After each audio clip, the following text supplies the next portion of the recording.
ইসরায়েলে মুহুর্মুহুর ব্যালিস্টিক ক্ষেপণাস্ত্র হামলা চালিয়েছে ইরান।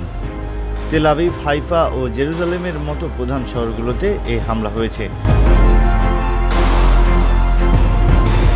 মঙ্গলবার রাতে ইরানের রাষ্ট্রীয় বার্তা সংস্থা ইরনা নিশ্চিত করে বলেছে, ইরানের সামরিক বাহিনী ইসরায়েল লক্ষ্য করে ব্যালিস্টিক ক্ষেপণাস্ত্র ছুড়েছে।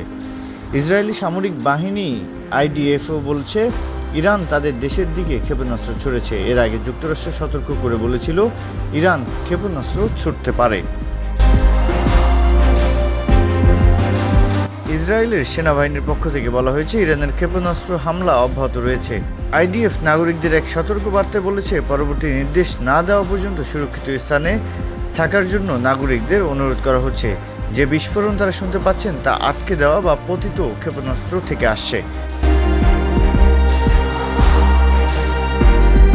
রয়টার্সের প্রকাশিত কিছু ছবি প্রকাশ করে বিবিসি জানিয়েছে, ইসরায়েলের প্রধান শহরে তেল আবিবেও ক্ষেপণাস্ত্র হামলা হয়েছে। ইরানের জাতীয় টেলিভিশনে বলা হয়েছে, ইসরায়েলকে লক্ষ্য করে কয়েক ডজন ক্ষেপণাস্ত্র ছোড়া হয়েছে। যদিও ইসরায়েল দাবি করছে 150 ক্ষেপণাস্ত্র ছুড়েছে ইরান।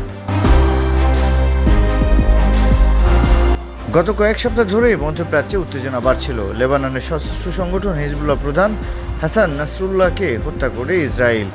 এরপর লেবাননে স্থল আক্রমণ করে ইসরায়েল বাহিনী।